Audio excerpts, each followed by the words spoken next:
श्रीगणपतिनामाष्टकस्तोत्रम् विष्णुर्उवाच।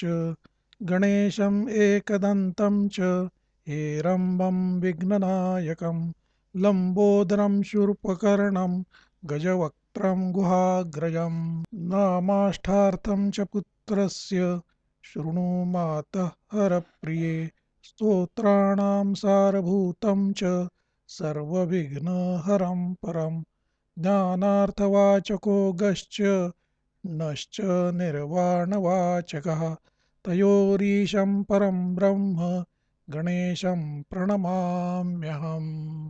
एकशब्दः प्रधानार्थो दन्तश्च बलवाचकः बलं प्रधानं सर्वस्मात् एकदन्तं नमाम्यहम्।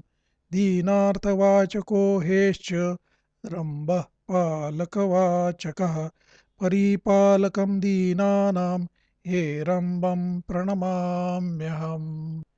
विपत्तिवाचको विघ्नो नायकः खण्डनार्थकः विपत्खण्डनकारकं नमामि विघ्ननायकम्।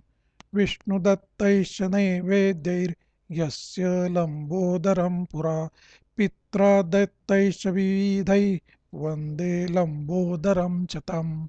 शूर्पाकारौ च यत्कर्णौ विघ्नवारणकारणौ सम्पदौ ज्ञानरूपौ च शूर्पकर्णं नमाम्यहम्।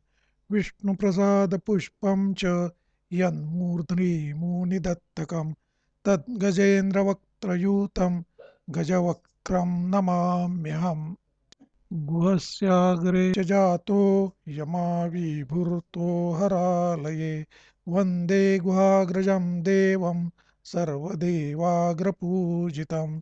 एतन्नामाष्टकं दुर्गे नामभिः संयुतं परं पुत्रस्य पश्य वेदे च तदा कोपं तथा कुरु।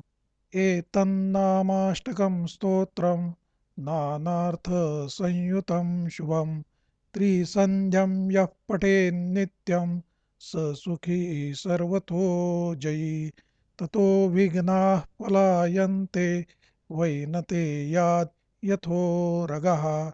गणेश्वरप्रसादेन महाज्ञानी भवेत् ध्रुवम् पुत्रार्थी लभते पुत्रं भार्यार्थी विपुलां स्त्रियं महाजडः कवीन्द्रश्च विद्यावांश्च भवेत् ध्रुवम्।